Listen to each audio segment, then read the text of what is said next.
Gwendolyn Brooks this afternoon, students released balloons in memory of a beloved teacher killed by gun violence. I'm glad that we could send her off that way because she was actually a really good teacher. Dr. Betty Howard grew up in the Englewood neighborhood and for years has been a special education teacher here at Gwendolyn Brooks College Prep in the Roseland neighborhood. Yesterday evening, while in a real estate office in the 700 block of East 79th Street, gunfire began outside and one of the bullets hit Howard. Orlando Long was Howard's brother. Was a very happy person, always smiling, always laughing, just full of joy.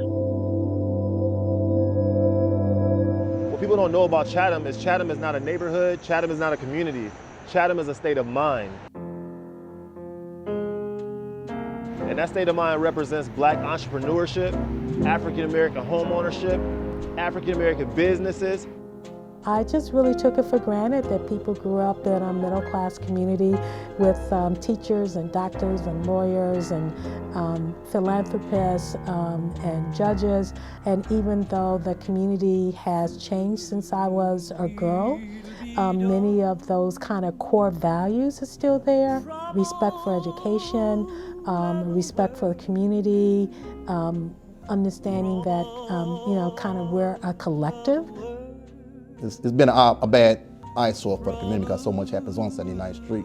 A lot of hanging out, a lot of this, that, and the other that shouldn't take place. So to add something positive to 79th to try and turn it around, I think is a plus. I mean, I give it a thumbs up. My brother has been the main point of contact. So when he came to me and said, listen, this is what they're trying to do, at first, there was a little trepidation because initially it brings up old wounds and stuff. It opens up old wounds and have you thinking about what occurred, when it occurred, and how horrific it was. But then after a while, it's like, well, if it's something that's going to provide for her legacy and an opportunity for people beyond those who are here now to say, well, Dr. Betty Howard is affiliated with this and she was the one who was associated with that, I think it's one of the best things that the city could do. I'm a former teacher, like Dr. Howard, and a resident of Chatham, and her death it resonated with me. I don't know why. I think I identified with her as a teacher, I think, and as a mom.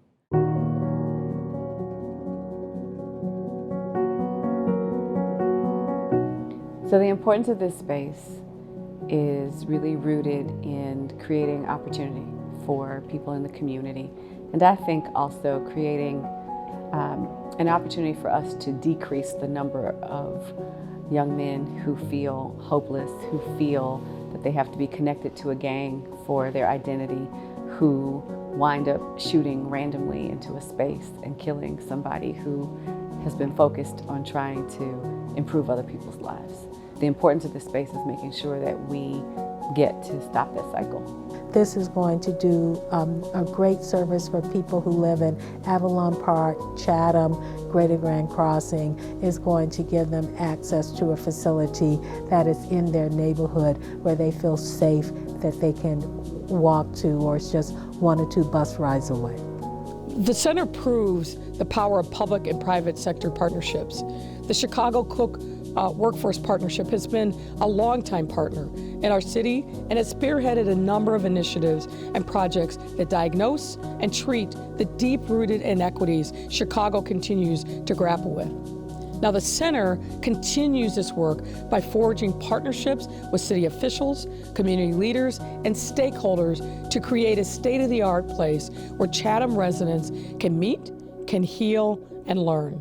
Congressman Rush was very disturbed and brought together civic leaders, religious leaders, community activists from across his district to try to figure out how to respond to the violence. And the commitment of the partnership at that point was to try to put together a workforce center in Chatham to serve not just that community, but the larger Mid-South side. This sits right here as a beacon to the future of young people, people who are unemployed, single mothers, teenage mothers, those who have no hope. This is the center of hope. Well, people can look forward to the Maker Lab, which is the first of its kind on the south side of Chicago. We were also be offering classes through Jane Addams Resource Corporation and Daly College in manufacturing.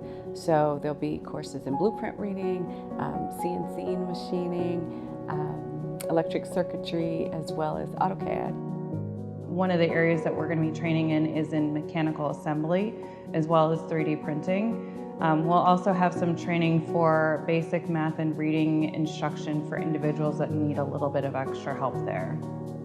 My goal for every training that I get, my goal is to mold them.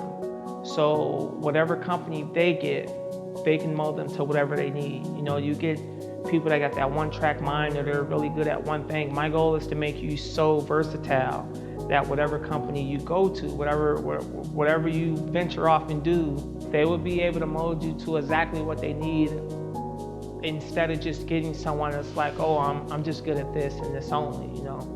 They're gonna get someone that wants to learn some of everything.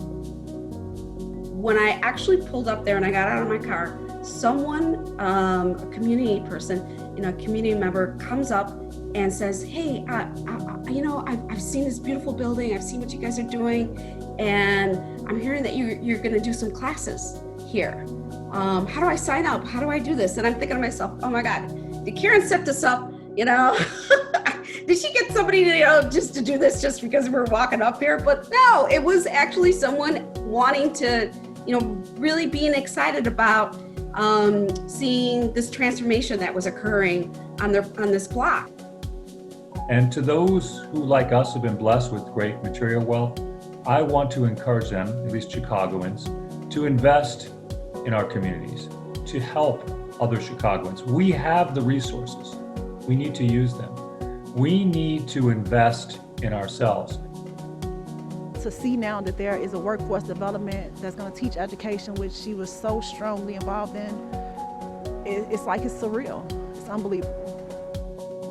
Like my daughter said, you know, we're already emotional because, you know, of my sister and what happened 2 blocks away.